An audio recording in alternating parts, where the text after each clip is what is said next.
नमः ओं विष्णुपादाय कृष्णप्रेष्ठाय भूतले श्रीमते भक्तिवेदांत स्वामी इति नामिने नमस्ते सारस्वती देवे गौरवाणी प्रचारिणे निर्विशेष शून्यवादी पाश्चात्य देशतारिणे जय श्री कृष्ण चैतन्य प्रभु नित्यानंद श्री अद्वैत गदाधर श्रीवासादि गौर भक्तवृंद हरे कृष्णा कृष्णा कृष्णा हरे हरे हरे राम राम राम हरे हरे।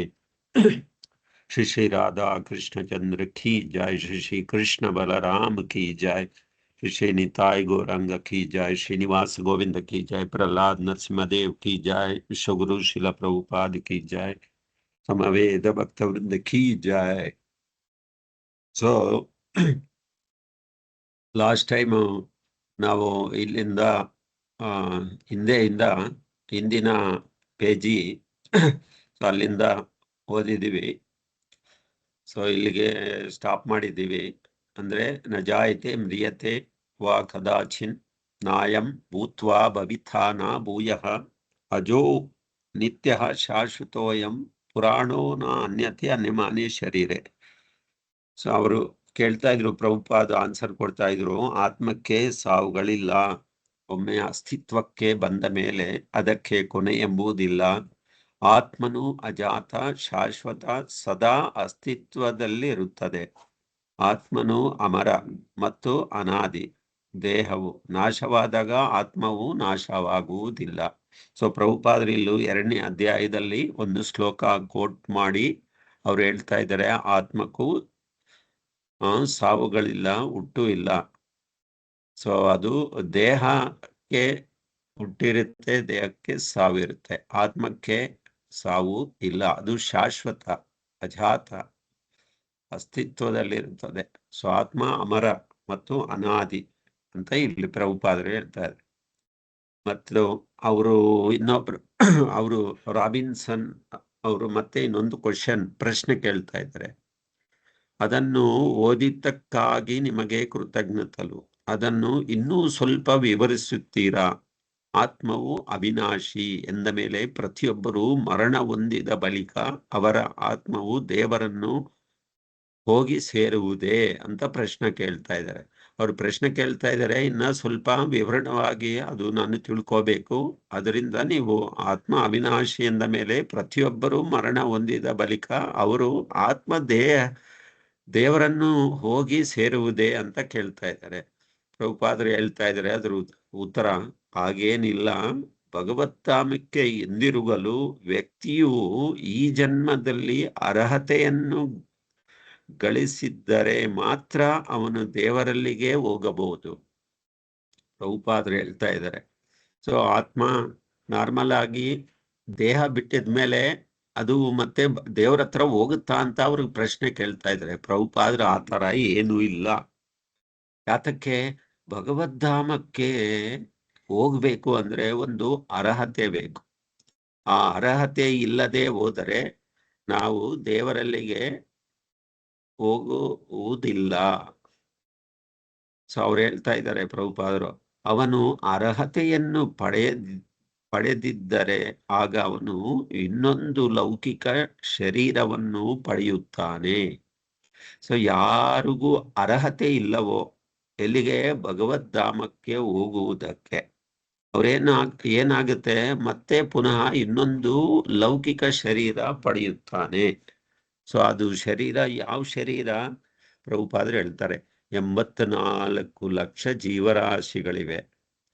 ಅವನಲ್ಲಿ ಕಾಮನೆಗಳು ಮತ್ತೆ ಕರ್ಮಗಳಿಗೆ ಅನುಸಾರವಾಗಿ ನಿಸರ್ಗ ನಿಯಮಗಳು ಅವನಿಗೆ ಸೂಕ್ತವಾದ ದೇಹವನ್ನು ನೀಡುತ್ತದೆ. ಸೊ ಏನಪ್ಪಾ ಅಂದ್ರೆ, ಸೊ ಅದು ವಿವಿಧವಾದ ಶರೀರಗಳಿವೆ. ಎಷ್ಟು? 84 ಲಕ್ಷ ಜೀವರಾಶಿಗಳಿವೆ. ಅವಲ್ಲಿ ಯಾವುದೋ ಒಂದು ಶರೀರ, ಲೌಕಿಕ ಶರೀರ ಸಿಕ್ಕುತ್ತೆ. ಹೇಗೆ? ಅದು ನಿಸರ್ಗದ ನಿಯಮಗಳು ಅವನಿಗೆ ಸೂಕ್ತವಾದ ದೇಹವನ್ನು ನೀಡುತ್ತದೆ. ಗುಣಗಳು, ಭೌತಿಕ ಪ್ರಕೃತಿ ಗುಣಗಳು. ಒಬ್ಬ ಮನುಷ್ಯನಿಗೆ ಒಂದು ರೋಗದ ಸೋಂಕು ತಗಲಿ ಅನಂತರ ಅದೇ ರೋಗ ಉಂಟುವಾಗುವ ಹಾಗೆ ಪ್ರಭುಪಾದರು ಉದಾಹರಣೆ ಕೊಡ್ತಾ ಇದ್ದಾರೆ. ನಾವು ಯಾವ್ದಾದ್ರೂ ಒಂದು ರೋಗ ನಮ್ಗೆ ಬರಬೇಕಂದ್ರೆ ಆ ರೋಗದ ಗುಣದ ಕ್ವಾಲಿಟಿ, ಆ ಕ್ವಾಲಿಟಿ ಗುಣಗಳು ಸೋಂಕು ತಗಲಿ ಆದಮೇಲೆ ಆ ರೋಗ ಉಂಟಾಗುತ್ತದೆ ಈ ಶರೀರಕ್ಕೆ. ಸೊ ಇದನ್ನು ಅರ್ಥ ಮಾಡಿಕೊಳ್ಳುವುದು ಕಷ್ಟವೇನಲ್ಲ ಅಂತ ಪ್ರಭುಪಾದರು ಹೇಳ್ತಾ ಇರೋದು. ಮತ್ತೆ ಇನ್ನೊಂದು ಪ್ರಶ್ನೆ ಅವ್ರು ಕೇಳ್ತಾರೆ, ಇದನ್ನೆಲ್ಲ ಅರ್ಥ ಮಾಡಿಕೊಳ್ಳುವುದು ಬಹಳ ಕಷ್ಟ. ಕರೆಕ್ಟ್, ನಮ್ಗೆ ಇದೆಲ್ಲ ಅರ್ಥ ಮಾಡ್ಕೋಬೇಕಂದ್ರೆ ಅಷ್ಟು ಸುಲಭ ಅಲ್ಲ. ಅದಕ್ಕೆ ಪ್ರಭುಪಾದರು ಹೇಳ್ತಾರೆ, ಒಬ್ಬನಿಗೆ ಸಿಡುಬು ರೋಗದ ಸೋಂಕು ತಗಲಿದೆ ಎಂದುಕೊಳ್ಳೋಣ. 7 ದಿನಗಳ ನಂತರ ಅದರ ಲಕ್ಷಣಗಳು ಕಾಣತೊಡಗುತ್ತವೆ. ಆ ಅವಧಿಗೆ ಏನೆನ್ನುತ್ತಾರೆ ಅಂತ ಪ್ರಭುಪಾದರು ಕೇಳ್ತಾ ಇದ್ದಾರೆ. ರೋಗ ಪರಿಪಾಕವಾಗುವ ಅಂದ್ರೆ ಇನ್ಕ್ಯುಬಿಯೇಷನ್ ಕಾಲವೇ? ಅವಾಗ ಪ್ರಭುಪಾದರು ಹೌದು. ಸೊ ಆ ರೋಗದ ಗುಣ, ರೋಗದ ಪರಿಪಾಕ ಕಾಲ ಎದನ್ನು ಹೇಗೆ ನಾವು ತಡೆಯಲು ಸಾಧ್ಯವಿಲ್ಲ. ಸೊ ನಿಮಗೆ ಯಾವುದಾದರೂ ರೋಗದ ಸೋಂಕು ತಗಲಿದರೆ ಅದು ಪ್ರಕೃತಿ ನಿಯಮಗಳಿಗೆ ಅನುಸಾರವಾಗಿ ವೃದ್ಧಿ ಹೊಂದುತ್ತದೆ. ಸೊ ನಾವೆಲ್ಲ ಹೇಳ್ತೀವಿ ಇದು ಆಟೋಮೆಟಿಕ್, ಅದೇನೋ ಹಂಗೆ ಬರುತ್ತೆ ಹಿಂಗೆ ಬರುತ್ತೆ. ಇಲ್ಲ, ಇದೆಲ್ಲದಕ್ಕೂ ಪ್ರಕೃತಿ ನಿಯಮ ಅನುಸಾರದಿಂದ ನಮಗೆ ನಮ್ಗೆ ಇದಾಗಿದೆ ಅದಾಗಿದೆ ಅಂತ ಗೊತ್ತಾಗುತ್ತೆ. ಲೈಕ್ ಪ್ರಭುಪಾದರು ಹೇಳ್ತಾ ಇದ್ದಾರೆ ರೋಗದ ಗುಣ. ಹಾಗೆಯೇ ಈ ಜನ್ಮದಲ್ಲಿರುವಾಗ ನಿಮಗೆ ವಿವಿಧ ಲೌಕಿಕ ಪ್ರಕೃತಿ ಗುಣಗಳ ಸಂಸರ್ಗವಾಗುತ್ತವೆ. ಸೊ ನಾವು ಈ ದೇಹದಲ್ಲಿ ಇರುವಾಗ, ಈ ಲೌಕಿಕ ಜಗತ್ತಲ್ಲಿ ಇರುವಾಗ ನಮಗೆ ವಿವಿಧವಾದ ಪ್ರಕೃತಿ ಗುಣಗಳು ಲೈಕ್ ಸತ್ವಗುಣ, ತಮೋಗುಣ, ರಜೋಗುಣ, ಈ ಸಂಸರ್ಗದ ಮುಂದಿನ ಜನ್ಮಕ್ಕೆ ನಿಮಗೆ ಎಂತಹ ದೇಹ ದೊರೆಯುತ್ತದೆಂದು ತೀರ್ಮಾನ ಮಾಡುತ್ತೆ. ಸೊ ನಮಗೆ ವಿವಿಧವಾದ ಶರೀರ ಸಿಗಬೇಕು ಅಂದ್ರೆ ಭೌತಿಕ ಗುಣಗಳ ಸಂಪರ್ಕದಿಂದ, ಆ ಸಂಪರ್ಕ ಇಲ್ಲದೆ ನಮಗೆ ಮುಂದಿನ ಶರೀರ ಯಾವುದು ಬರುತ್ತೆ ಆ ಗುಣಗಳೇ ನಮಗೆ ನಿರ್ಣಯ ಮಾಡುತ್ತೆ. ಅದಕ್ಕೆ ಪ್ರಭುಪಾದರು ಹೇಳ್ತಾರೆ, ಪ್ರತಿಯೊಬ್ಬನೂ ನಿಸರ್ಗದ ನಿಯಮಗಳಿಂದ ನಿಯಂತ್ರನಾಗಿದ್ದಾನೆ. ಆದರೆ ಅಜ್ಞಾನದ ಕಾರಣದಿಂದ ಜನರು ನಾವೆಲ್ಲ ಸ್ವತಂತ್ರರೆಂದು ಭಾವಿಸುತ್ತಾರೆ. ಆದರೆ ಅವರು ಸ್ವತಂತ್ರರಲ್ಲ. ತಾವು ಸ್ವತಂತ್ರರೆಂಬುದು ಅವರ ಕಲ್ಪನೆ ಮಾತ್ರ, ನಮ್ಮ ಕಲ್ಪನೆ. ಆದರೆ ನಾವು ಸಂಪೂರ್ಣವಾಗಿ ನಿಸರ್ಗ ನಿಯಮಗಳಿಗೆ ಅಧೀನರಾಗಿದ್ದೀವಿ. ಹೀಗೆ ನಿಮ್ಮ ಮುಂದಿನ ಜನ್ಮವು ನಿಮ್ಮ ಪಾಪ ಪುಣ್ಯ ಕರ್ಮಗಳಿಗೆ ಅನುಸಾರವಾಗಿ ನಿರ್ಧಾರವಾಗುತ್ತದೆ. ಅದಕ್ಕೆ ಕೃಷ್ಣ ಏನ್ ಹೇಳ್ತಾನೆ ಭಗವದ್ಗೀತೆಯಲ್ಲಿ, ಎಂ ವಾಪಿ ಸ್ಮರನ್ ಭಾವಂ ತ್ಯಜತ್ಯಂತೆ ಕಲೇವರಂ. ನಾವು ಹೇಗೆ ಎಂ ವಾಪಿ ಸ್ಮರನ್ ಭಾವಂ ತ್ಯಜತ್ಯಂತೆ ಕಲೆ, ಈ ಶರೀರ ಬಿಡುವಾಗ ನಾವು ಯಾವ ಸ್ಮರಣದಲ್ಲಿ ಇರ್ತೀವೋ, ಅಂದ್ರೆ ನಮ್ಮ ಪ್ರಜ್ಞೆ ಯಾವ ಸ್ಮರಣದಲ್ಲಿ ಇರ್ತೀವೋ ಆ ಸ್ಮರಣದಿಂದ ನಮಗೆ ಮುಂದಿನ ಶರೀರ ಸಿಗುತ್ತೆ ಅಂತ ಪ್ರಭುಪಾದರೆಲ್ಲ ಹೇಳ್ತಾರೆ. ಸೊ ಇದೆಲ್ಲ ಏನಪ್ಪ, ನಮ್ಮ ಮುಂದಿನ ಜನ್ಮ. ಯಾಕಂದ್ರೆ ನಾವು ಮಾಡಿರೋ ಎಲ್ಲ ಪಾಪ ಪುಣ್ಯ ಕರ್ಮಗಳಿಗೆ ಅನುಸಾರವಾಗಿ ನಿರ್ಧಾರವಾಗುತ್ತದೆ. ಆಮೇಲೆ ಇನ್ನೊಂದು ಅವರು ಪ್ರಶ್ನೆ ಕೇಳ್ತಾ ಇದ್ದಾರೆ. ಸೊ ಪೂಜಾರೆ, ಒಂದು ಕ್ಷಣ ಆ ಹಿಂದಿನ ಮಾತನ್ನೇ ಮತ್ತೆ ವಿವರಿಸುತ್ತೀರಾ?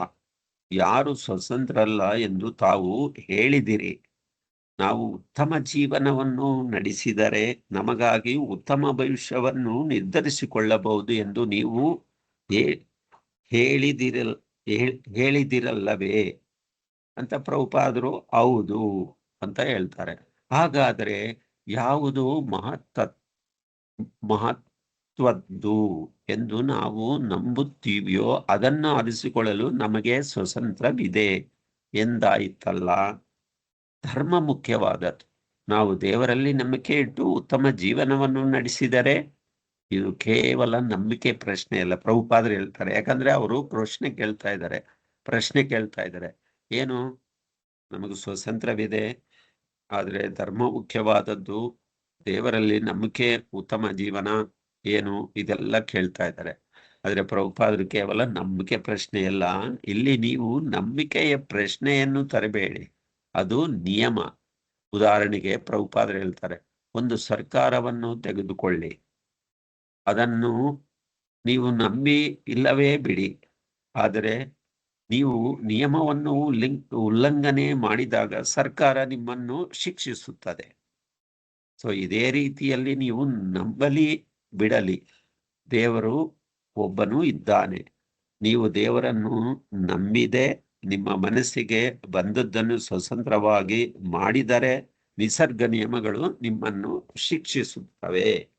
ಸೊ ಇಲ್ಲಿ ಏನ್ ಗೊತ್ತಾ, ದೇವರನ್ನು ನಂಬಬೇಕು, ಶಾಸ್ತ್ರ ಇದೆ, ಧರ್ಮ ಇದೆ, ಇದೆಲ್ಲ ನಂಬಬೇಕಂದ್ರೆ ಪ್ರಭುಪಾದರ ಉದಾಹರಣೆ, ಒಂದು ಸರ್ಕಾರ ಇದೆ ಅಂತ ತಿಳ್ಕೊಳ್ಳಿ. ಸೊ ಆ ಸರ್ಕಾರ ನಿಯಮಕ್ಕೆ ತಕ್ಕಾಗಿ ನಾವು ಜೀವನ ನಡೆಸಿದ್ರೆ ಆ ಸರ್ಕಾರದ ನಿಯಮಗಳು ಉಲ್ಲಂಘನೆ ಇಲ್ಲದೆ ಮಾಡಿದಾಗ ಸರ್ಕಾರ ಏನು ಅನುಕೂಲಕರವಾಗಿರುತ್ತೆ. ನಾವು ಉಲ್ಲಂಘನೆ ಮಾಡಿದಾಗ ಆ ಸರ್ಕಾರ ನಮ್ಮನ್ನು ಏನ್ ಮಾಡುತ್ತೆ, ಶಿಕ್ಷಿಸುತ್ತದೆ. ಲೈಕ್ ಉದಾಹರಣೆಗೆ ಇನ್ನೊಂದು ಸಿಂಪಲ್ ಆಗಿ ಹೇಳ್ಬೇಕಂದ್ರೆ ಟ್ರಾಫಿಕ್ ರೂಲ್ಸ್. ನಾವು ಗಾಡಿಯಲ್ಲಿ ಹೋಗ್ತಾ ಇರ್ತೀವಿ, ಸೊ ಸಿಗ್ನಲ್ ಬರುತ್ತೆ, ರೆಡ್ ಲೈಟ್ ಉರಿತಾ ಇರುತ್ತೆ, ನಾವೇನ್ ಮಾಡ್ತೀವಿ, ಗಾಡಿ ನಿಲ್ಲಿಸ್ತೀವಿ, ಆಮೇಲೆ ಗ್ರೀನ್ ಲೈಟ್ ಬರುವಾಗ ಏನು ಮುಂದೆ ಹೋಗ್ತೀವಿ. ಸೊ ಅದೇ ರೀತಿ ಇದೆಲ್ಲ ಹೇಗೆ ಒಂದು ಟ್ರಾಫಿಕ್ ರೂಲ್, ಅಂದ್ರೆ ಸರ್ಕಾರದ ಒಂದು ನಿಯಮ, ಅದನ್ನು ನಾವು ಉಲ್ಲಂಘನೆ ಮಾಡಬೇಕು. ಉಲ್ಲಂಘನೆ ಮಾಡಿದಾಗ ಅವು ಸರ್ಕಾರ ನಾವು ಏನು ಆ ನಿಯಮವನ್ನು ಉಲ್ಲಂಘನೆ ಮಾಡಿದಾಗ ಸರ್ಕಾರ ಏನು ನಮಗೆ ಶಿಕ್ಷಿಸುತ್ತದೆ. ಅದು ಪಾಲನೆ ಮಾಡಿದಾಗ, ಆ ನಿಯಮವನ್ನು ಪಾಲನೆ ಮಾಡಿದಾಗ ಏನಾಗುತ್ತೆ, ನಾವು ಆ ನಿಯಮದಿಂದ ಬಿಡುಗಡೆ ಆಗ್ತೀವಿ. ಸೊ ಅದೇ ರೀತಿ ನಾವು ದೇವರಿದ್ದಾರೆ ಅಥವಾ ಧರ್ಮ ಇದೆ, ನಿಯಮಗಳಿದೆ, ಇವು ನಂಬಲಿ ಅಥವಾ ಬಿಡಲಿ, ದೇವರು ಒಬ್ಬನಿದ್ದಾನೆ, ಅವನು ಪ್ರಕೃತಿ ನಿಯಮದ ಒಡೆಯ. ಅದಕ್ಕೆ ಭಗವದ್ಗೀತಾದಲ್ಲಿ ಏನ್ ಹೇಳುತ್ತೆ, ಮಯಧ್ಯಕ್ಷೇನ ಪ್ರಕೃತಿ ಸ್ವೇತೇತ ಚರಾಚರಂ ಏತು ನಾನೇನ ಕೌಂತೆಯ ಜಗದಿ ಪರಿವರ್ತತೆ ಅಂತ. ಸೊ ಈ ಮಾಯಾ, ಈ ಭೌತಿಕ ಪ್ರಕೃತಿ ಭಗವಂತನ ಒಂದು ಆಧೀನದಲ್ಲಿ ನಡೆಯುತ್ತದೆ, ಯಾಕಂದ್ರೆ ಅವನೇ ನಿಯಮಕ. ಸೊ ಹಾಗೆ ಮತ್ತೆ ಅವರು ಮತ್ತೆ ಇನ್ನೊಂದು, ಓಹೋ ಹಾಗೂ ನಾವು ಯಾವ ಧರ್ಮದಲ್ಲಿ ನಂಬಿಕೆ ಉಳ್ಳವರಾಗಿದ್ದೀವಿ ಎಂಬುದು ಮುಖ್ಯವೇ. ಸೊ ವ್ಯಕ್ತಿಯು ಕೃಷ್ಣ ಭಕ್ತನಾಗಿರುವುದರಲ್ಲಿ ಏನು ವಿಶೇಷ ಅಂತ ಕೇಳ್ತಾ ಇದ್ದಾರೆ. ಎರಡು ಕ್ವಶನ್. ನಾವು ಯಾವ ಧರ್ಮದಲ್ಲಿ ನಂಬಿಕೆ ಉಳ್ಳವರಾಗಿದ್ದೇವೆ ಎಂಬುದು ಮುಖ್ಯ, ಮತ್ತು ವ್ಯಕ್ತಿಯು ಕೃಷ್ಣ ಭಕ್ತನಾಗುವುದಲ್ಲಿ ಏನು ವಿಶೇಷ. ಶ್ರೀಲ ಪ್ರಭುಪಾದರು ಹೇಳ್ತಾ ಇದ್ದಾರೆ, ಇದು ಧರ್ಮದ ಪ್ರಶ್ನೆ ಅಲ್ಲ, ಇದು ವಿಜ್ಞಾನದ ಪ್ರಶ್ನೆ. ನೀವೊಬ್ಬರು ಆಧ್ಯಾತ್ಮಿಕ ಜೀವಿ, ನೀವು ಲೌಕಿಕವಾಗಿ ಬದ್ಧರಾಗಿರುವುದರಿಂದ ಲೌಕಿಕ ಪ್ರಕೃತಿ ನಿಯಮಗಳ ಅಧೀನವಾಗಿದ್ದೀರಿ. ನೀವು ಕ್ರೈಸ್ತ ಧರ್ಮವನ್ನು ನಂಬಬಹುದು, ನಾನು ಹಿಂದೂ ಧರ್ಮವನ್ನು ನಂಬಬಹುದು. ಹಾಗೆಂದ ಮಾತ್ರಕ್ಕೆ ನೀವು ವೃದ್ಧರಾಗುವಿರಿ, ನಾನು ಆಗುವುದಿಲ್ಲ ಎಂದು ಅರ್ಥವಲ್ಲ. ವೃದ್ಧರಾಗುವುದನ್ನು ಕುರಿತು ವೈಜ್ಞಾನಿಕ ಹಿನ್ನೆಲೆಯನ್ನು ಕುರಿತು ನಾವು ಮಾತನಾಡುತ್ತಿದ್ದೇವೆ. ಇದು ವೃದ್ಧನಾಗುವುದಿಲ್ಲ ಎನ್ನುವಂತಿಲ್ಲ, ಎಲ್ಲರೂ ವೃದ್ಧರಾಗುತ್ತಾರೆ. ಆದುದರಿಂದ ಅದೇ ರೀತಿಯಲ್ಲಿ ಪ್ರಕೃತಿ ಎಲ್ಲಾ ನಿಯಮಗಳು ಎಲ್ಲರಿಗೂ ಅನ್ವಯವಾಗುತ್ತವೆ. ಆದುದರಿಂದ ನೀವು ಯಾವ ಧರ್ಮದಲ್ಲಿ ನಂಬಿಕೆ ಇಟ್ಟರೂ ಅದರಿಂದ ಯಾವ ವ್ಯತ್ಯಾಸವೂ ಆಗುವುದಿಲ್ಲ. ಸೊ ಯಾವೇ ಕ್ರೈಸ್ತವರಾಗಿರ್ಬೋದು, ಹಿಂದೂರಾಗಿರ್ಬೋದು, ಪ್ರಭುಪಾದರು ಹೇಳೋದು ಒಂದೇ ಒಂದು, ಎಲ್ಲರೂ ವೃದ್ಧರಾಗುತ್ತಾರೆ, ಆಮೇಲೆ ಎಲ್ಲರೂ ನಿಯಮಗಳಿಗೆ ಎಲ್ಲರಿಗೂ ಅನ್ವಯವಾಗುತ್ತದೆ. ಅದರಿಂದ ನೀವೇ ಅಥವಾ ಯಾವೇ ಧರ್ಮದಲ್ಲಿ ನಂಬಿಕೆ ಇಟ್ಟರೂ ಅದರಿಂದ ಯಾವ ವ್ಯತ್ಯಾಸವೂ ಆಗುವುದಿಲ್ಲ ಅಂತ. ಹಾಗಾದ್ರೆ ನಮ್ಮೆಲ್ಲರನ್ನು ನಿಯಂತ್ರಿಸುತ್ತಿರುವ ದೇವರು ಒಬ್ಬನೇ ಎಂದು ನೀವು ಹೇಳುತ್ತಿರುವಲ್ಲವೇ? ಸೊ ಅವ್ರು ಕೇಳ್ತಾ ಇದ್ದಾರೆ, ನಮ್ಮನ್ನೆಲ್ಲರನ್ನೂ ಯಾರೇ ಆಗಲಿ ಭಾರತೀಯರಾಗಿರ್ಬೋದು, ಅಮೆರಿಕರವರಾಗಿರ್ಬೋದು, ಅಥವಾ ಹಿಂದೂ, ಮುಸ್ಲಿಂ ಅಥವಾ ಕ್ರೈಸ್ತವ, ಯಾವುದೇ ಜಾತಿ, ಯಾವುದೇ ದೇಶಕ್ಕೆ ಹೊಂದಿರೋರಾಗಲು, ಬಟ್ ಎಲ್ಲರನ್ನೂ ನಿಯಂತ್ರಿಸುವ ವ್ಯಕ್ತಿ ಯಾರು? ಒಬ್ಬನೇ. ಅವರೇ ದೇವರಲ್ಲವೇ ಅಂತ ಅವ್ರು ಕೇಳ್ತಾ ಇದ್ದಾರೆ. ಸೊ ದೇವರು ಒಬ್ಬನೇ, ನಿಸರ್ಗ ನಿಯಮವೂ ಒಂದೇ. ನಾವೆಲ್ಲ ಅದೇ ನಿಸರ್ಗ ನಿಯಮಕ್ಕೆ ಒಳಪಟ್ಟಿದ್ದೀವಿ. ಪ್ರಭುಪಾದರು ಎಷ್ಟು ಚೆನ್ನಾಗಿ ಹೇಳ್ತಾ ಇದ್ದಾನೆ. ದೇವರು ಒಬ್ಬರೇ ಇದ್ದಾರೆ, ನಿಸರ್ಗ ನಿಯಮವೂ ಇದೆ. ಸೊ ನಾವೆಲ್ಲ ಆ ನಿಯಮಗಳಿಗೆ ಒಳಪಟ್ಟಿದ್ದೀವಿ, ಆದ್ರೆ ಪರಮ ಪ್ರಭುವಿನ ನಿಯಂತ್ರಣಕ್ಕೆ ಒಳಪಟ್ಟಿದ್ದೀವಿ. ಸೊ ಇದರಲ್ಲ ನಾನು ಹೇಳಿದರೆ, ಮಯಧ್ಯಕ್ಷೇನ ಪ್ರಕೃತಿ ಸೂಯತೇಚ ಚರಾಚರಂ ಏತು ನಾನೇನ ಕೌಂತೆ ಜಗತ್ ವಿಪರಿವರ್ತತೆ.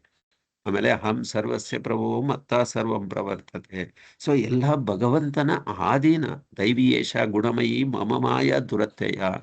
ಸೊ ಇದೆಲ್ಲ ಭಗವಂತನ ಆಧೀನ, ಭಗವಂತನ ನಿಯಂತ್ರಣದಲ್ಲಿ ಒಳಪಟ್ಟಿದೆ. ಆದ್ರಿಂದ ನಾವು ಸ್ವತಂತ್ರರೆಂದು ಅಥವಾ ನಮಗೆ ಇಷ್ಟ ಬಂದುವುದನ್ನು ಮಾಡಬಹುದೆಂದು ಭಾವಿಸಿದರೆ ಅದು ನಮ್ಮ ಮೂರ್ಖತನವಷ್ಟೇ. ಪ್ರಭುಪಾದರು ಹೇಳ್ತಾರೆ. ಸೊ ನಾವೆಲ್ಲರೂ ಭಗವಂತನ ಅಧೀನದಲ್ಲೇ. ಯಾಕಂದ್ರೆ ಭಗವಂತನ, ಅವನು ದೇವೋತ್ತಮ ಪರಮ ಪುರುಷ, ಅವನ ಅಧೀನದಲ್ಲಿ ಇವೆಲ್ಲ ಗುಣಗಳು, ಭೌತಿಕ ಪ್ರಕೃತಿ ಎಲ್ಲ ನಡೀತಾ ಇರೋದು ಅವನ ಅಧೀನದಿಂದ.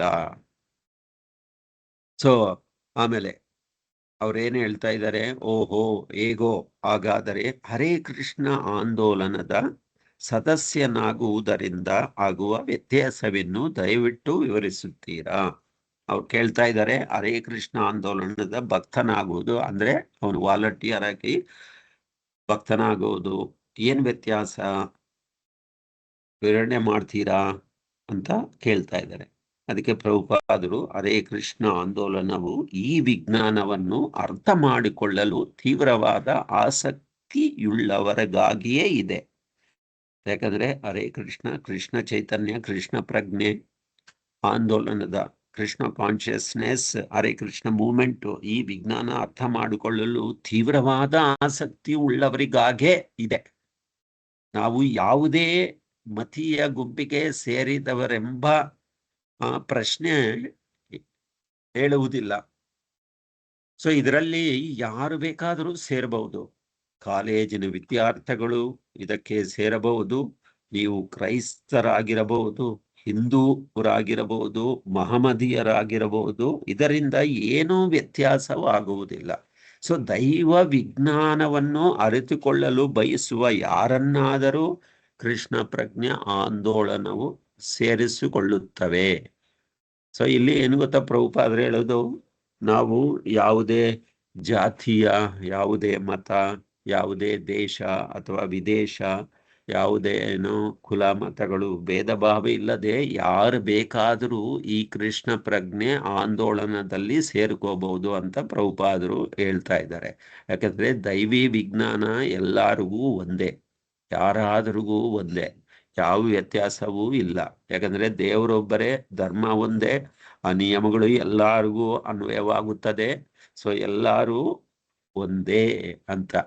ಸೊ ಜಸ್ಟ್ ಇಮ್ಯಾಜಿನ್ ಮಾಡಿ, ಪ್ರಭುಪಾದರು ಎಷ್ಟು ಚೆನ್ನಾಗಿ ಕ್ಲಿಯರ್ ಆಗಿ ಯಾರು ಬೇಕಾದರೂ ಸೇರ್ಬೋದು. ವಿದ್ಯಾರ್ಥಿ ಸೇರ್ಬೋದು, ಕ್ರೈಸ್ತವನಾಗಿರೋವನು ಸೇರ್ಬೋದು, ಹಿಂದೂ ಮುಸ್ಲಿಂ ಏನು ವ್ಯತ್ಯಾಸವಿಲ್ಲ. ಯಾಕಂದ್ರೆ ದೈವ ವಿಜ್ಞಾನವನ್ನು ಅರಿತುಕೊಳ್ಳುವ ಬಯಸುವ ಯಾರೇ ಆದರೂ ಈ ಆಂದೋಲನಕ್ಕೆ ಸೇರ್ಕೋಬಹುದು ಅಂತ ಪ್ರಭುಪಾದರು ಉತ್ತರ ಕೊಡ್ತಾ ಇದ್ದಾರೆ. ಆದ್ರೆ ರಾಬಿನ್ ಅವರು ಏನ್ ಕೇಳ್ತಾ ಇದ್ದಾರೆ, ಹರೇ ಕೃಷ್ಣ ಭಕ್ತನಾಗುವಂತೆ ವ್ಯಕ್ತಿಗೆ ಶಿಕ್ಷಣ ನೀಡುವುದರಿಂದ ಅವನಲ್ಲಿ ಏನು ವ್ಯತ್ಯಾಸವಾಗುತ್ತದೆ? ಸೊ ಭಕ್ತನಾಗವನು, ಯಾಕಂದ್ರೆ ನಾವೆಲ್ಲ ಭಕ್ತರು ಇವಾಗ, ಆ ಭಕ್ತನಾಗುವ ಶಿಕ್ಷಣ ನೀಡುವುದರಿಂದ ಅವನಲ್ಲಿ ಏನು ವ್ಯತ್ಯಾಸ, ಏನು ಬರುತ್ತೆ ಅಂತ. ಸೊ ಅದಕ್ಕೆ ಪ್ರಭುಪಾದರು ಉತ್ತರ ಕೊಡ್ತಾರೆ, ನಿಜವಾದ ಶಿಕ್ಷಣ ಅಲ್ಲಿಂದ ಪ್ರಾರಂಭವಾಗುತ್ತದೆ. ನೀವು ಜೀವಾತ್ಮ ಎನ್ನುವುದನ್ನು ಮೊದಲು ತಿಳಿದುಕೊಳ್ಳಬೇಕು. ಸೊ ಪ್ರಭುಪಾದರು ಏನು, ಹರೇ ಕೃಷ್ಣ ಭಕ್ತನಾಗುವಂತೆ ವ್ಯಕ್ತಿಗೆ ಶಿಕ್ಷಣ ನೀಡುವುದರಿಂದ ಅವನಲ್ಲಿ ಏನು ವ್ಯತ್ಯಾಸವಾಗುತ್ತಾನೆ ಅನ್ನುವುದಕ್ಕೆ ಪ್ರಭುಪಾದರು ಉತ್ತರ ಕೊಡ್ತಾ ಇದ್ದಾರೆ. ನಾವು ಯಾರು ಭಕ್ತರಾಗಿದ್ದೋ ಫಸ್ಟ್ ಮೊದಲು ನಮ್ಗ ತಿಳುವಳಿಕೆ ಬರೋದು ಏನು, ನಾವು ಜೀವಾತ್ಮ ಅಂದು. ಆ ಜೀವಾತ್ಮಗಿರುವುದರಿಂದ ದೇಹಗಳನ್ನು ಬದಲಾಯಿಸುತ್ತೀರಿ. ಇದೇ ಆಧ್ಯಾತ್ಮಿಕ ತಿಳುವಳಿಕೆಯ ಓನಾಮ. ಆದುದರಿಂದ ನಿಮ್ಮ ದೇಹ ಕೊನೆಗೊಂಡಾಗ, ನಾಶವಾದಾಗ ನೀವು ನಾಶವಾಗುವುದಿಲ್ಲ, ದೇಹ ಮಾತ್ರ ನಾಶವಾಗುತ್ತದೆ. ನೀವು ನಿಮ್ಮ ಪ್ರಭುಪಾದರು ಹೇಳೋದೇನು ಗೊತ್ತಾ? ದೇಹ ನಾಶನವಾಗುತ್ತೆ, ಆತ್ಮ ಹಾಗೆಯೇ ಇರುತ್ತೆ ಅಂತ. ಸೊ ನೀವು ನಿಮ್ಮ ಕೋಟವನ್ನು, ಅಂಗಿಯನ್ನು ಬದಲಾಯಿಸುವಂತೆ ನಿಮಗೆ ಮತ್ತೊಂದು ದೇಹ ದೊರಕುತ್ತದೆ. ಸೊ ಪ್ರಭುಪಾದರು ಉದಾಹರಣೆಯಲ್ಲಿ ಹೆಂಗೆ ಹೇಳ್ತಾ ಇದ್ದಾರೆ, ನಾವು ಕೋಟು ಅಥವಾ ಶರ್ಟು ಅಥವಾ ಏನಾದರೂ ಅಂಗಿ ಹೇಗೆ ಬದಲಾಯಿಸೋ ಅದೇ ರೀತಿ ದೇಹವೂ ಬದಲಾವಣೆ ಆಗುತ್ತೆ. ನೀವು ನಾಳೆ ಬೇರೆ ಅಂಗಿ ಅಥವಾ ಬೇರೆ ಕೋಟು ಹಾಕಿಕೊಂಡು ನನ್ನನ್ನು ನೋಡಲು ಬಂದರೆ ನೀವು ಬೇರೆ ವ್ಯಕ್ತಿ ಆಗಿಬಿಡ್ತೀರಾ? ಇಲ್ಲ. ಹಾಗೆಯೇ ಆತ್ಮ ಯಾವುದೇ ಶರೀರ ತಗೊಂಡ್ರು, ಯಾವುದೇ ಶರೀರ ಹೊಂದಿದ್ರು ಅದು ಆತ್ಮವಾಗೇ ಇರುತ್ತೆ. ವ್ಯಕ್ತಿ ಚೇಂಜ್ ಆಗಲ್ಲ, ಓನ್ಲಿ ಶರೀರ ಮಾತ್ರ ಬದಲಾವಣೆ ಆಗುತ್ತೆ. ಲೈಕ್ ಅಂಗಿ, ಲೈಕ್ ಕೋಟು, ಈ ತರ. ಹಾಗೆಯೇ ಪ್ರತಿ ಸಲ ನೀವು ಮೃತರಾಗಿ ಬೇರೆ ಬೇರೆ ದೇಹಗಳನ್ನು ಪಡೆದಾಗಲೂ ನೀವು, ಅಂದರೆ ನಿಮ್ಮ ದೇಹದಲ್ಲಿರುವ ಚೇತನಾತ್ಮ ಬದಲಾವಣೆ ಹೊಂದುವುದಿಲ್ಲ. ಇವಾಗ ನಾನು ಹೇಳ್ದೆ ಅಲ್ವಾ, ಅದೇ ರೀತಿ. ಸೊ ಈ ಅಂಶವನ್ನು ನಾವು ಅರ್ಥ ಮಾಡಿಕೊಳ್ಳಬೇಕು.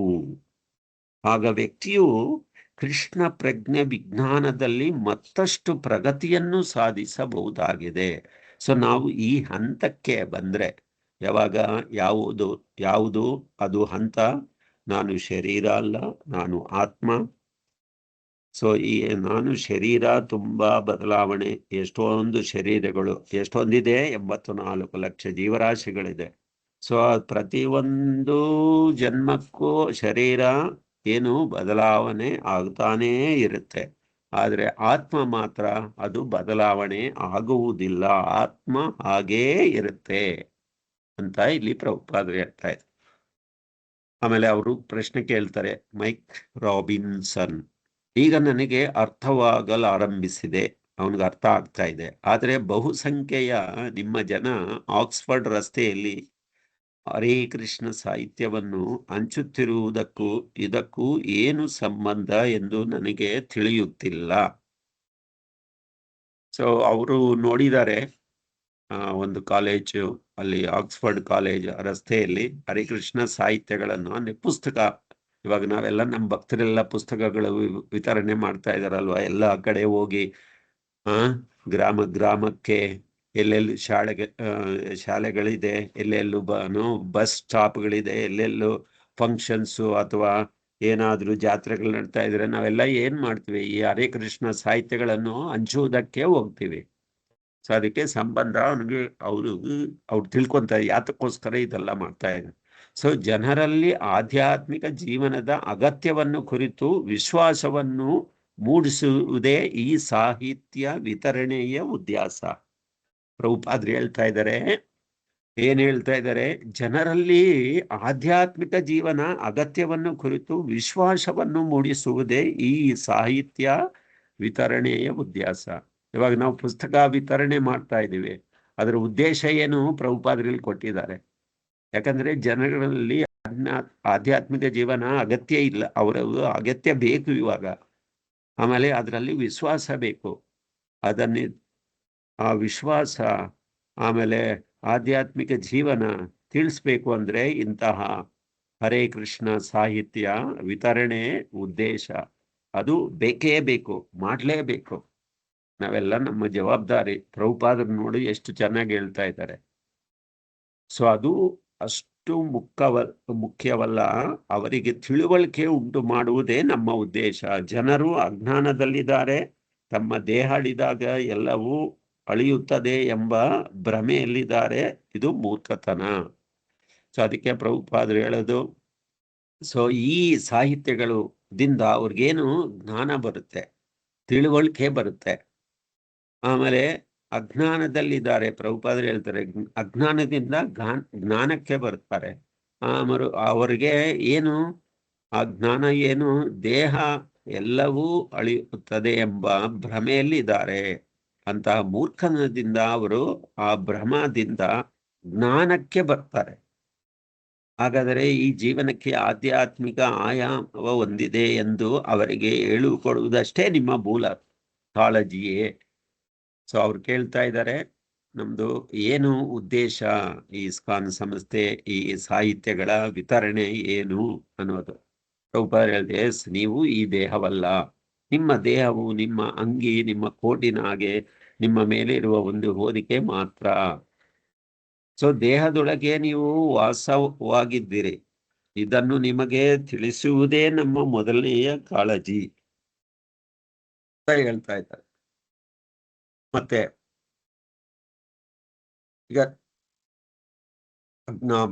ಈಗ ನನಗೆ ಅದು ಗೊತ್ತಾಯಿತು ಅನ್ನಿಸುತ್ತದೆ. ಅಲ್ಲಿಂದ ಮುಂದಕ್ಕೆ ಹೋಗೋಣ. ನಾವು ಹೇಗೆ ಬಾಳಿದೆವು ಎಂಬುದು ನಮ್ಮ ಮರಣೋತ್ತರ ಜೀವನವನ್ನು ನಿರ್ಧರಿಸುತ್ತಿದೆ. ಪ್ರಕೃತಿ ನಿಯಮಗಳು ನಮ್ಮ ಮುಂದಿನ ಜೀವನವನ್ನು ನಿರ್ಧರಿಸುತ್ತಿವೆ ಎಂದು ನೀವು ಹೇಳಿದಿರಿ. ಈ ಜನ್ಮಾಂತರ ಪ್ರಕ್ರಿಯೆ ಹೇಗೆ ನಡೆಯುತ್ತದೆ ಎಂದು ಹೇಳುತ್ತೀರಾ? ಸೊ ಅವರು ಪ್ರಶ್ನೆ ಕೇಳ್ತಾ ಇದ್ದಾರೆ.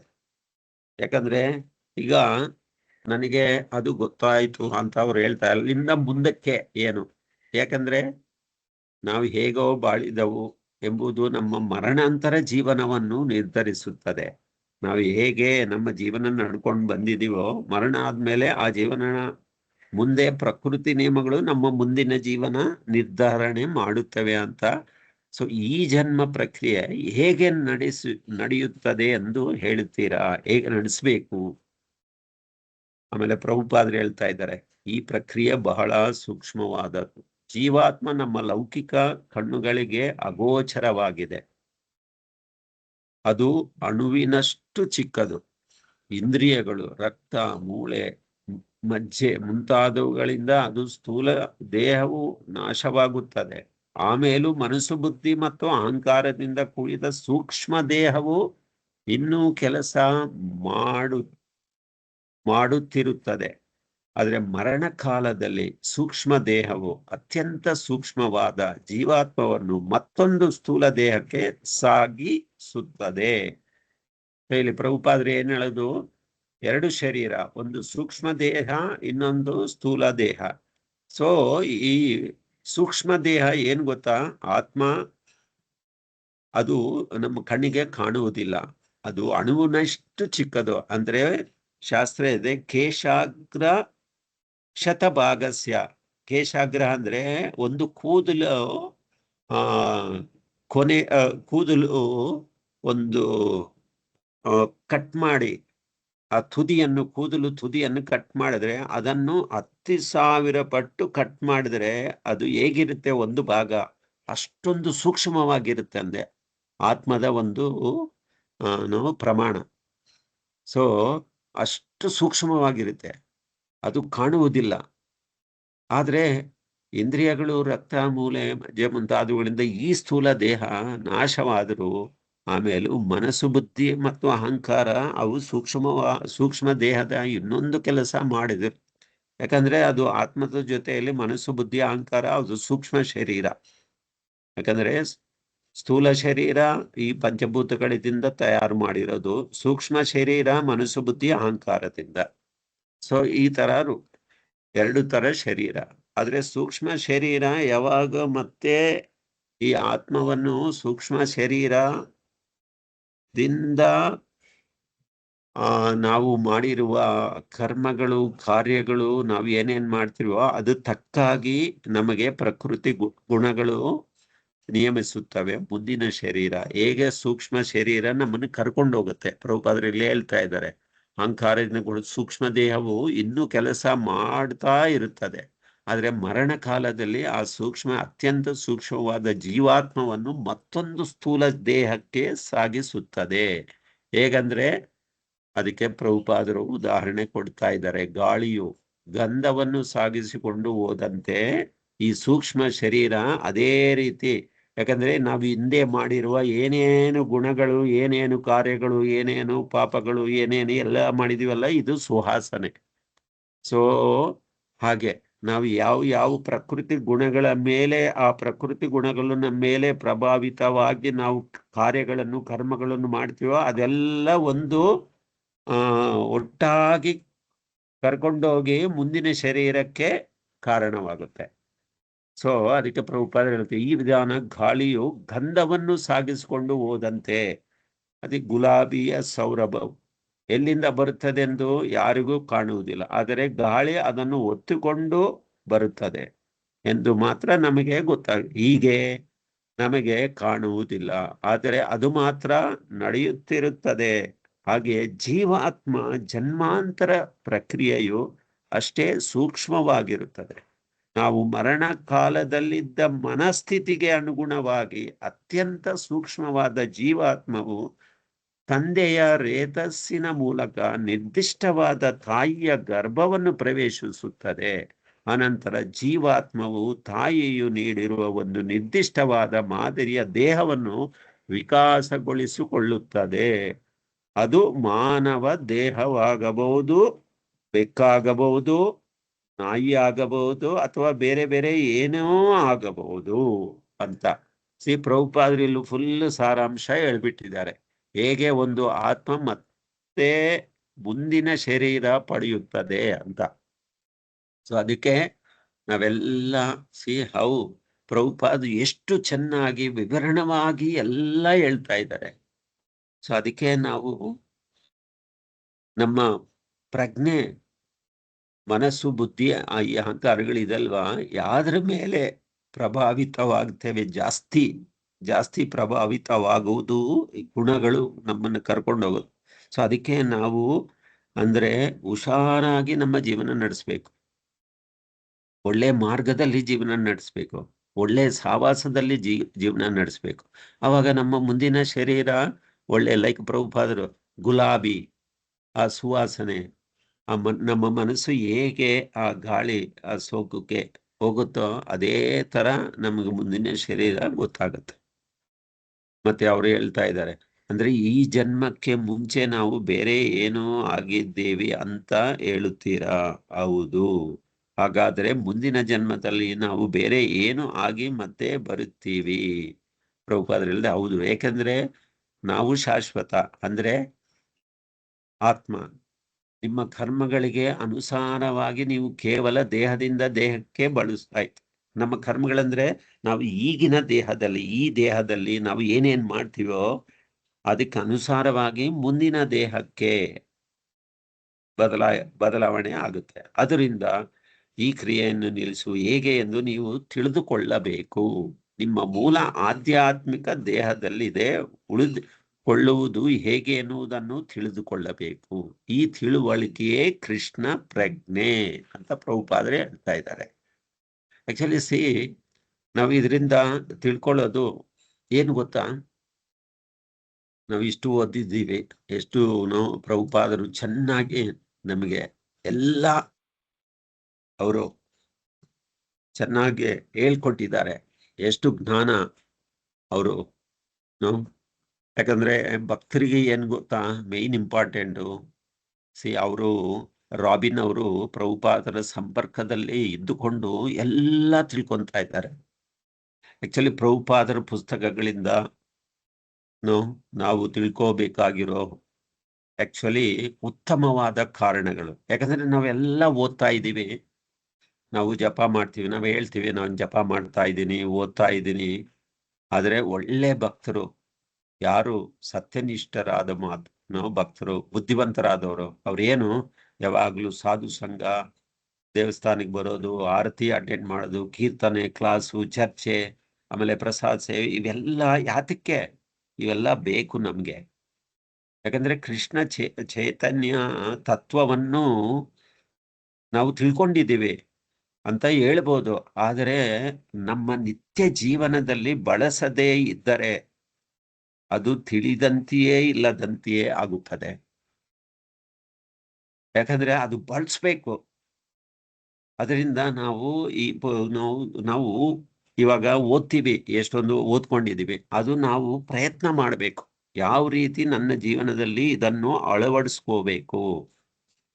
ಸುಮ್ಮನೆ ಪುಸ್ತಕ ನಾವು ಓದಿ ಅದನ್ನೇ ಬಿಟ್ಬಿಟ್ರೆ ಅವಾಗ ಏನಾಗುತ್ತೆ? ಏನು ಪ್ರಯೋಜನ ಇಲ್ಲ. ಸೊ ನಾವು ತಿಳ್ಕೋಬೇಕು, ಆ ಜ್ಞಾನದಲ್ಲಿ ನಮ್ಮ ಜೀವನದಲ್ಲಿ ಅಳವಡಿಸ್ಕೊಂಡು ನಾವು ಆ ಭಗವಂತನ ನಾಮ ಎಂದ್ರು, ಭಗವಂತನ ಈ ಪುಸ್ತಕ ಯಾವ್ದಕ್ಕೋಸ್ಕರ ನಾವು ಓದ್ತಾ ಇದ್ದೀವಿ. ಸೊ ಇದೆಲ್ಲ ನಮಗೆ ಬಹಳ ಮುಖ್ಯ. ಯಾಕಂದ್ರೆ ನಮ್ಮ ಜೀವನದಲ್ಲಿ ಏನು ಗೊತ್ತಾ, ನಾವು ಮಾಯದಲ್ಲಿ ಬಿದ್ದು ಒಡ್ಡಾಡ್ತಾ ಇದ್ದೀವಿ. ಯಾಕಂದ್ರೆ ಕೃಷ್ಣ ಮಾಯ ಎರಡು ಯಾವಾಗಲೂ ಪಕ್ಕದಲ್ಲೇ ಇರುತ್ತೆ, ಪಕ್ಕದಲ್ಲೇ ಇರುತ್ತೆ. ಅದೇನು ದೂರ ಇಲ್ಲ, ಪಕ್ಕದಲ್ಲೇ. ಆವಾಗ ಏನು, ಬೆಳಕು ಇದ್ದಲ್ಲಿ ಕತ್ತಲೆ ದೂರ ಹೋಗುತ್ತೆ. ಯಾಕಂದ್ರೆ ಬೆಳಕು ಕೃಷ್ಣ ಇದ್ದಾಗೆ, ಕತ್ತಲೆ ಮಾಯ ಇದ್ದಾಗೆ. ಆದರೆ ಸ್ವಲ್ಪ ಬೆಳಕು ಕಡಿಮೆ ಆದರೆ ತಕ್ಷಣ ಏನು, ಕತ್ತಲೆ ಬರುತ್ತದೆ. ಹಾಗೆಯೇ ನಾವು ಕೃಷ್ಣ ಚೈತನ್ಯದಲ್ಲಿ ಸ್ವಲ್ಪ ದುರ್ಲಭರಾದರೆ ತಕ್ಷಣ ಏನು, ಮಾಯಾ ನಮ್ಮನ್ನು ಹಿಡ್ಕೊಳ್ಳುತ್ತೆ. ಸೊ ಅದಕ್ಕೆ ನಾವು ಎಲ್ಲ ಕಡೆ ಯಾಕಂದ್ರೆ ಕೃಷ್ಣನ ಅವನು ಎಲ್ಲಾ ಕಡೆ ಇರುವಂತೆ, ಹೇಗೆ ಕೃಷ್ಣ ಎಲ್ಲಾ ಕಡೆ ಇದ್ದಾನೋ ಅದೇ ರೀತಿ ಮಾಯಾ ಎಲ್ಲಾ ಕಡೆ ಇದೆ. ನಾವು ಕೃಷ್ಣ ಚೈತನ್ಯ, ಕೃಷ್ಣ ಪ್ರಜ್ಞೆ ಕಡಿಮೆಯಾದರೆ ಮಾಯ ತಕ್ಷಣ ನಮ್ಮನ್ನು ಹಿಡ್ಕೊಂಡ್ಬಿಡುತ್ತೆ. ಅದರಿಂದ ನಮ್ಮ ನಿಜವಾದ ಕರ್ತವ್ಯ ಏನು, ಭಗವಂತನಿಗೆ ಶರಣಾಗತನಾಗಿದ್ದು. ಕೃಷ್ಣ ಏನ್ ಹೇಳ್ತಾನೆ, ಸರ್ವಧರ್ಮಾನ್ ಪರಿತ್ಯಜ್ಯ ಮಾಮೇಕಂ ಶರಣಂ ವ್ರಜ. ಯಾಕಂದ್ರೆ ಕೃಷ್ಣನಿಗೆ ಶರಣಾಗತನಾಗುವುದು. ಬೇರೆ ಎಲ್ಲ ಕರ್ತವ್ಯಗಳು ನಮ್ಮ ಮನಸ್ಸಿನ ಕಲ್ಪನೆಗಳು ಅಷ್ಟೇ. ಯಾಕಂದ್ರೆ ಬೇರೆ ಯಾವುದು ಕರ್ತವ್ಯಗಳಿಲ್ಲ. ಆ ಕರ್ತವ್ಯ ಏನಪ್ಪಾ ಅಂದ್ರೆ ಭಗವಂತನಿಗೆ ಶರಣಾಗತೆ. ಇದು ನಮ್ಮ ಕೆಲಸ, ಇದು ಉತ್ತಮ, ಇದು ಕೆಟ್ಟದ್ದು, ಈ ಎಲ್ಲವೂ ಮನೋಧರ್ಮ. ಯಾಕಂದ್ರೆ ನಾವು ತಿಳ್ಕೊತೀವಿ, ಓ ಇದು ನನ್ನ ಕೆಲಸ, ಇದು ನಾನು ಉತ್ತಮ, ಇದು ನನ್ನ ಕೆಟ್ಟದ್ದು, ಇದು ಒಳ್ಳೇದಲ್ಲ. ಇದೆಲ್ಲ ಯಾವುದು, ನಮ್ಮ ಮನೋಧರ್ಮ. ನಿಜವಾದ ಧರ್ಮ ಏನು, ಕೃಷ್ಣನ ಶರಣಾಗತಿ, ಅದನ್ನು ಅರಿತುಕೊಳ್ಳುವುದು. ಸೊ ಅದಕ್ಕೆ ಏನು, ಸಾಧು ಸಂಘ ಬಹಳ ಅಗತ್ಯ. ಸಾಧು ಸಂಘ ಅಂದ್ರೆ ಏನು, ಭಗವಂತನ ಪುಸ್ತಕವನ್ನು ಓದುವುದು. ಭಗವಂತನ ಪುಸ್ತಕಗಳು ಓದುವುದರಿಂದ ನಮ್ಗೇನು, ಸಾಧು ಸಂಘ ಸಿಗುತ್ತೆ. ಸೊ ಅದರಿಂದ ಇವಾಗ ನೋಡಿ, ಅವರು ಏನು, ಅವರು ಸಾಧು ಸಂಘ ಪಡೀತಾ ಇದ್ದಾರೆ. ಸೊ ಅದಕ್ಕೆ ಪ್ರತಿಯೊಬ್ಬರು ನಮ್ಗೆ ನಾವು ನಾವು ನಾವು ತಿಳ್ಕೊಂತೀವಿ, ಪ್ರಭುಜಿ ನಮ್ಗೆ ತುಂಬಾ ಸಮಸ್ಯೆಗಳಿವೆ. ಪ್ರತಿಯೊಬ್ಬರಿಗೂ ಎಷ್ಟು ಸಮಸ್ಯೆಗಳಿವೆ. ಆದರೆ ವಾಸ್ತವದಲ್ಲಿ ಒಂದೇ ಒಂದು ಸಮಸ್ಯೆ ಏನು, ಭಗವಂತನನ್ನು, ಕೃಷ್ಣನನ್ನು ಸ್ವೀಕರಿಸುವುದು. ಒಂದೇ ಒಂದು ಸಮಸ್ಯೆ ಇದೆ, ಕೃಷ್ಣನನ್ನು ಯಾವ ತರ ಸ್ವೀಕರಿಸಬೇಕು. ಯಾಕಂದ್ರೆ ಕೃಷ್ಣ ತುಂಬಾ ದಯಾಳು. ಅವನು ಹೇಳ್ತಾನೆ, ಕೃಷ್ಣ ಭಗವದ್ಗೀತಾದಲ್ಲಿ, ನನ್ನನ್ನು ಒಪ್ಕೋ, ಕೇವಲ ನನ್ನ ನಾಮವನ್ನು ಜಪಿಸು, ಅಷ್ಟೇ. ಆದರೆ ನಾವು ಅಷ್ಟು ಅದೃಷ್ಟಹೀನರಾಗಿದ್ದೀವಿ. ನಾವು ಜಪಿಸಲು, ಭಗವಂತನ ನಾಮ ಜಪ ಮಾಡಲು ಇಷ್ಟಪಡುವುದಿಲ್ಲ. ಅದಕ್ಕೆ ಚೈತನ್ಯ ಮಹಾಪ್ರಭು ಹೇಳಿದ್ರು, ಓ ಕೃಷ್ಣ, ನೀನು ನಿನ್ನ ನಾಮರೂಪದಲ್ಲಿ ಎಷ್ಟು ಸುಲಭವಾಗಿ ಲಭ್ಯವಾಗಿದ್ದೆ ಅಂದ್ರೆ ನಾನು ಅಷ್ಟು ದುರದೃಷ್ಟಶಾಲಿ. ಯಾಕಂದ್ರೆ ನಿನ್ನ ನಾಮದಲ್ಲಿಯೇ ಆಸಕ್ತಿ ಇಲ್ಲ ನನಗೆ. ಸೊ ಕೃಷ್ಣ ಭಕ್ತಿ ಎಷ್ಟು ಸುಲಭವಾಗಿದೆಯೋ, ಜನರು ಅಷ್ಟು ಅದೃಷ್ಟಹೀನರು, ನಾವು ಸ್ವೀಕಾರ ಮಾಡುವುದಿಲ್ಲ. ಸೊ ಅದರಿಂದ ನಮಗೆ ಭಗವದ್ಗೀತಾ ಏನ್ ಹೇಳುತ್ತೆ, ಯಜ್ಞ ಮಾಡಿದರೆ ಭಗವಂತ ತೃಪ್ತನಾಗುತ್ತಾನೆ, ಯಜ್ಞ ಮಾಡದವನು ಏನು, ಕಷ್ಟ ಮತ್ತು ಕೊರತೆಯನ್ನು ಅನುಭವಿಸುತ್ತಾನೆ. ಸೊ ಯಜ್ಞ ಮಾಡಿದ್ರೆ ನಾವು ಯಾವುದೇ ಕರ್ತವ್ಯ ಮಾಡು, ಭಗವಂತನ ತೃಪ್ತನಾಗಬೇಕು, ಅದು ಯಜ್ಞ. ಆದ್ರೆ ನಾವು ಯಾವುದೇ ಕರ್ಮ, ಯಾವುದೇ ಕರ್ತವ್ಯ, ಯಾವುದೇ ಯಜ್ಞ ಮಾಡಿದ್ರೆ ಏನಾಗುತ್ತೆ, ಕಷ್ಟ ಮತ್ತು ಕೊರತೆ ನಾವು ಅನುಭವಿಸುತ್ತೀವಿ. ಇದು ಪ್ರಕೃತಿ ನಿಯಮ. ಆದ್ರೆ ಈ ಕಾಲದಲ್ಲಿ ಸಂಕೀರ್ತನ ಯಜ್ಞ ಮುಖ್ಯ. ಯಜ್ಞ ಅದನ್ನು ಮಾಡಿದ್ರೆ ದಾರಿದ್ರ್ಯ, ಕಷ್ಟ, ಚಿಂತೆ ಎಲ್ಲವುಗಳಿಂದ ರಕ್ಷಣೆ ನಮಗೆ ಬರುತ್ತೆ. ಸೊ ಎಷ್ಟು ಮುಖ್ಯ ನೋಡಿ. ಸೊ ಅದರಿಂದ ಭಾಗವತ, ಶ್ರೀಮದ್ ಭಾಗವತದಲ್ಲಿ 4ನೇ ಸ್ಕಂದದಲ್ಲಿ ಕೃಷ್ಣ ಚೈತನ್ಯ ಚಳುವಳಿಕೆ ನಾವು ನಾವು ಏನಾಗ್ತೀವಿ, ನಾವು ಚೆನ್ನಾಗಿ ಓಕೆ ಯಾರೋ ನಾವು ಎಲ್ಲ ಭಕ್ತಿ ಮಾಡ್ತಾ ಇದೀವಿ, ಸೊ ನಾವು ದೂರ ಇದ್ದುಕೊಂಡು ಸ್ವತಃ ಕೃಷ್ಣ ಭಕ್ತಿ ಮಾಡುವುದು ತುಂಬಾ ತುಂಬಾ ಕಷ್ಟ. ಪ್ರಭುಜಿ ನಾವು ಆಚೆ ಇದ್ಕೊಂಡು ನಾವು ದೇವಸ್ಥಾನಕ್ಕೆ ನಾವು ಇವಾಗ ನೋಡಿ ಸತ್ಸಂಗ ನಡೀತಾ ಇದೆ. ಸೊ ದಯವಿಟ್ಟು ಸ್ವಲ್ಪ ಇದು ತುಂಬಾ ಇಂಪಾರ್ಟೆಂಟ್ ನಮಗೆ. ಇಲ್ಲ ಪ್ರಭುಜಿ, ನಾನು ಕೃಷ್ಣನ ಚೈತನ್ಯ ಕೃಷ್ಣ ಪ್ರಜ್ಞೆಯಲ್ಲಿ ನಾನು ದೂರದಿಂದಾನೇ ಮಾಡ್ತಾ ಇದ್ದೀನಿ, ಆದ್ರೆ ಸ್ವತಃ ಕೃಷ್ಣ ಭಕ್ತಿ ಆಗಲು ಪ್ರಯತ್ನ ಮಾಡಿದ್ರು ಅದು ನಮ್ಮ ಭ್ರಮೆ ಅಷ್ಟೇ. ಯಾಕಂದ್ರೆ ಅದು ಸಾಧ್ಯವಲ್ಲ. ಯಾಕಂದ್ರೆ ಭಕ್ತರ ಸಂಘ ಬೇಕು, ಭಕ್ತರ ಸಹವಾಸ ಬೇಕು. ಅವಾಗ ಏನಾಗುತ್ತೆ, ನಮ್ಮ ಭಕ್ತಿ ಇದೆ ಅಲ್ವಾ, ಅಲ್ಪ ಸ್ವಲ್ಪ ಪರಿಪಕ್ವವಾಗುತ್ತೆ. ಇಲ್ಲ ಅಂದ್ರೆ ಭಕ್ತರ ಸಂಘ ಇಲ್ಲದೆ ಭಕ್ತಿ ಪರಿಪಕ್ವವಾಗುವುದಿಲ್ಲ, ಭೌತಿಕ ಕ್ರಿಯೆಗಳಿಂದ ವಿಭಿನ್ನವಾಗುವುದಿಲ್ಲ. ಆದ್ದರಿಂದ ನಮಗೂ ನಿಯಮಿತ ಏನು ಗೊತ್ತಾ, ಸಾಧು ಸಂಘ ಬೇಕು. ನಾವು ಭಗವಂತನ ಬಂದು ದರ್ಶನಾರತಿ, ಕೀರ್ತನೆ ಮತ್ತು ಕ್ಲಾಸು ಮತ್ತು ಪ್ರಸಾದ ಇವೆಲ್ಲ ಇದು ನಮಗೆ ಜೀವನ. ಇದು ನಮ್ಮ ನಿಜವಾದ ಭಕ್ತಿ. ಜೀವಂತವಾಗಿರಿಸುತ್ತದೆ ಏನು, ಮಾಯೆಯಿಂದ ದೂರ ಹಿಡಿಯೋದು ಏನು, ಭಕ್ತರ ಸಹವಾಸ, ಭಕ್ತರ ಸಂಘ, ಆರತಿ. ಕೃಷ್ಣನತ್ತ ಶರಣಾಗತಿ ಆಗೋದು ಕೇವಲ ಮಾತಲ್ಲ, ಅದು ನಿತ್ಯ ಅಭ್ಯಾಸದ ಮೂಲಕ ಮಾತ್ರ ಸಾಧ್ಯ ಆಗತ್ತೆ. ಸೊ ಅದರಿಂದ ಇವೆಲ್ಲ ಮುಖ್ಯ. ಯಾಕಂದ್ರೆ ಸತ್ಸಂಗ ಅನ್ನೋದು ಶುದ್ಧ ಭಕ್ತರ ಸಂಘ. ಇವಾಗ ನೋಡಿ, ಅವರು ರಾಬಿನ್ ಅವ್ರೇನು ಭಕ್ತರ ಸಂಘದಲ್ಲಿ ಎಂತ ಜ್ಞಾನ. ಯಾಕಂದ್ರೆ ಪ್ರಭುಪಾದರ ಪುಸ್ತಕಗಳ ಸಾಹಿತ್ಯಗಳ ಅವರ ಸಂಪರ್ಕದಿಂದ ನಾವು ಪಡಿಬಹುದ ಏನು, ಅವರು ಶುದ್ಧ ಭಕ್ತರು ಪ್ರಭುಪಾದರು. ಅವ್ರ ಜೊತೆ ಇದ್ದಾಗೆ ನಾವು, ಅವಾಗ ಏನಾಗುತ್ತೆ, ನಮಗೆ ಎಲ್ಲಾ ಸಿದ್ಧಿಗಳು ಸ್ವಯಂ ಬರುತ್ತವೆ. ಯಾಕಂದ್ರೆ ನಮಗೆ ಅವರ ದೇಹದಿಂದ ಸಂಪರ್ಕ ಇಲ್ಲ, ಬಟ್ ಅವರ ವಾಣಿ ಸಂಪರ್ಕ ಇದೆ ಅಲ್ವಾ, ಅವರ ಪಾಠ, ಅವರ ಕೀರ್ತನೆ, ಅವರ ಪುಸ್ತಕಗಳು, ಅದು ಭಾರಿ ಮುಖ್ಯ. ದೇಹದಿಂದ ದೂರ ಇದ್ರು ಅವರ ವಾಣಿ ಸಂಘ ಇದೆ ಅಲ್ವಾ, ವಾಣಿ ಪ್ರಭುಪಾದರ ಒಂದು ಸಂಘ, ಇದು ಭಕ್ತರ ಒಂದು ಶುದ್ಧ ಭಕ್ತರ ಸಂಘವೇ ಪರಿಪೂರ್ಣತೆಗೆ ನಮ್ಮ ಜೀವನ ಪರಿಪೂರ್ಣತೆ ಆಗೋದು. ಯಾಕಂದ್ರೆ ಶುದ್ಧ ಭಕ್ತರ ಕೃಪೆ ಏನಾಗುತ್ತೆ, ಎಲ್ಲರನ್ನೂ ಭಕ್ತರನ್ನಾಗಿ ಮಾಡುತ್ತದೆ.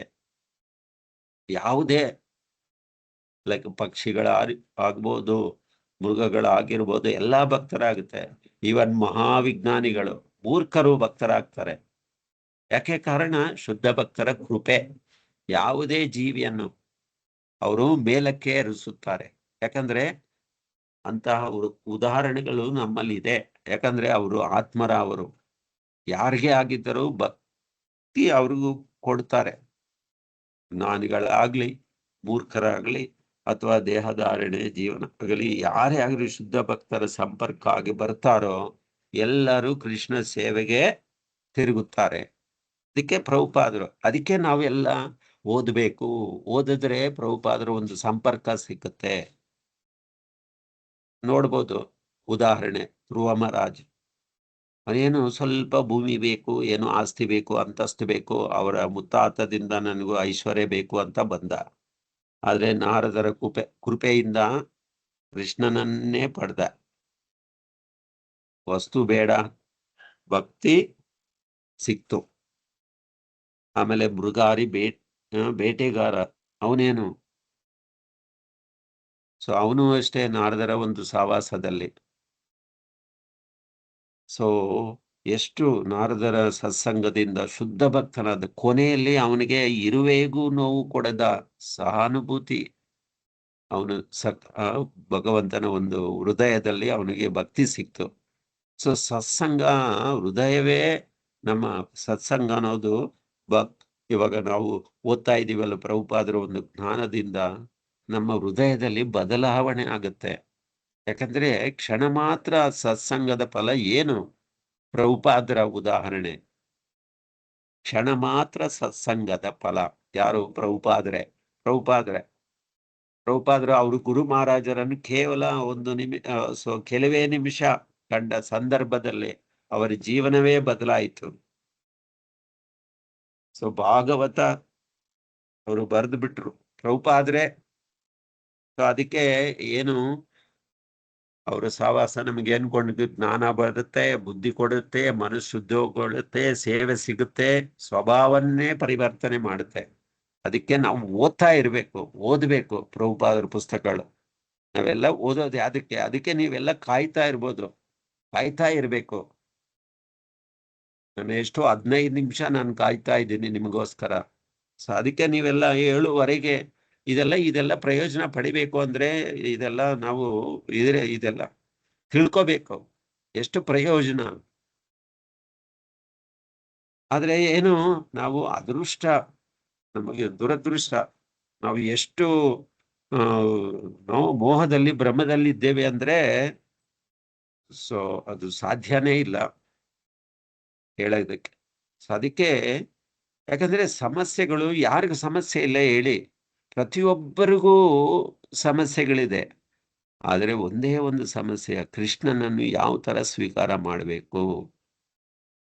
ಸೊ ಅದು ತುಂಬಾ ಭಾರಿ ಮುಖ್ಯ. ಸೊ ಅದರಿಂದ ನಾವು ಸುಲಭವಾಗಿ, ಯಾಕಂದ್ರೆ ನಾವು ಈ ಅದೃಷ್ಟವನ್ನು ಸರಿಯಾದ ರೀತಿಯಲ್ಲಿ ಉಪಯೋಗಿಸ್ಕೋಬೇಕು. ಸೊ ಅದಕ್ಕೆ ಭಕ್ತರ ಸಹವಾಸ ತುಂಬಾ ಇದೆ. ದಯವಿಟ್ಟು ನೆಕ್ಸ್ಟ್ ನೀವೆಲ್ಲ ದಯವಿಟ್ಟು ಬೇಗ ಬಂದ್ರೆ ನಾವು ಚೆನ್ನಾಗಿ ಓದ್ಬೋದು, ಚೆನ್ನಾಗಿ ಚರ್ಚೆ ಮಾಡ್ಬೋದು. ಸೊ ದಯವಿಟ್ಟು ನೀವೆಲ್ಲ ನಾನು ಕಾಯ್ಬಾರ್ದು, ನೀವು ಕಾಯ್ತಾ ಇರಬೇಕು. ದಯವಿಟ್ಟು ಎಲ್ಲರೂ ನೆಕ್ಸ್ಟ್ ಕ್ಲಾಸ್ ನೆಕ್ಸ್ಟ್ ಫ್ರೈಡೆ 7:15 ತಪ್ಪದೆ ನೀವೆಲ್ಲ ಜಾಯಿನ್ ಆಗ್ಬೇಕು. ಓಕೆ, ಸೊ ಇಲ್ಲಿ ಮುಗಿಸೋಣ. Thank you. ಹೌದು ಪ್ರಭುಜಿ. Yeah, Hare Krishna. Hare Krishna. Thank you. Hare Krishna. Thank you.